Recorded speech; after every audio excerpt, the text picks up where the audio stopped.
Hey guys, how y'all doing? Bionicle here, and in this video we are going to be taking a look at the Safari Limited Nasutoceratops.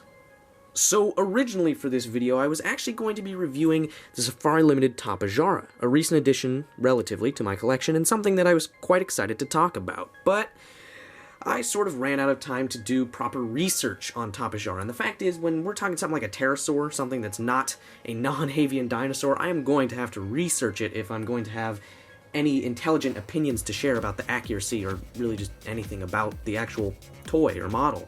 Because I just don't know that much about pterosaurs compared to, proper dinosaurs and other prehistoric animals.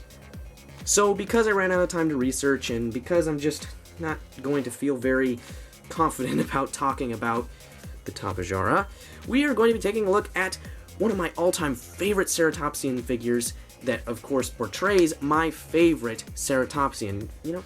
I say of course, but I'm not sure if I've ever actually revealed that on the channel or anywhere.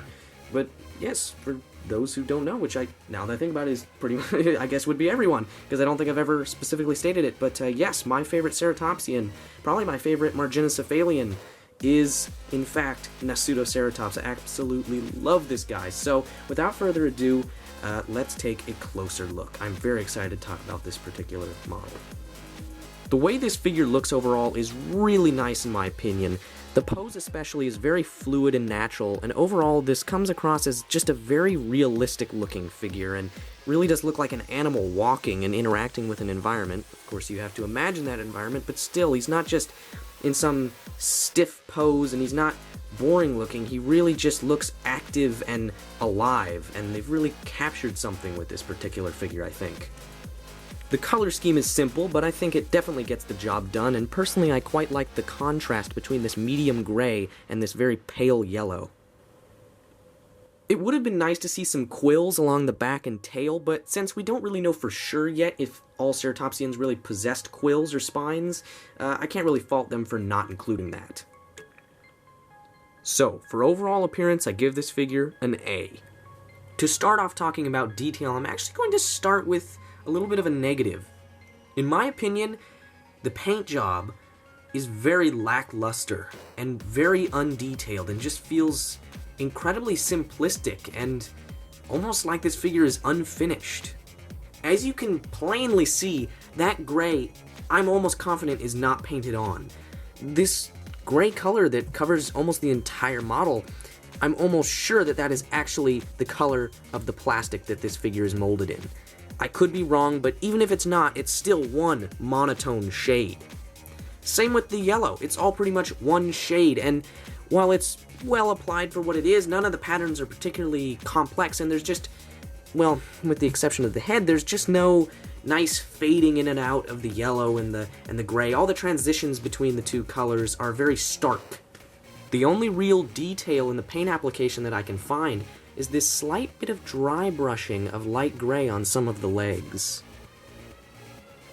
Alright, so now that that's over with, let's talk about the main positive of the detail, which is the sculpt. Good God, just look at this beautifully sculpted scalation. Truly breathtaking. I mean, this figure just, they haven't missed a spot. The entire thing, even the undersides of the feet, are detailed on the sculpt. It's absolutely amazing to see this level of detail. It's a shame the paint job couldn't keep up with it, but nonetheless, it is wonderful. So, for detail, I give this figure an A-. The sculpt is perfect when it comes to this category, however, the paint job does detract from it a bit. And now finally, let's talk a little bit about scientific accuracy. And there is nothing else to say besides it is perfect. They have not made a single error on the entirety of this figure. It is amazing. All the proportions are completely spot on, and the pose is completely possible.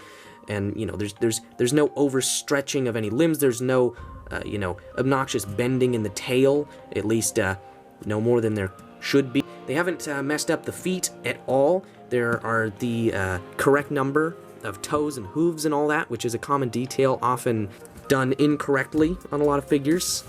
The skull perfectly reconstructs the actual skull of the animal. It looks just like it. They've completely accurately captured the incredibly unique head and headgear of this particular species, or genus, excuse me.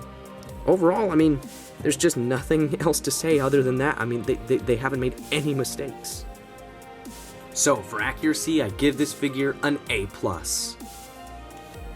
And now for the final rating of this figure, which is a straight A. I think this is truly one of Safari Limited's best ever models. It's definitely one of my personal favorites, and I highly recommend this figure. Thanks for watching, and Bioniclesaurus signing out.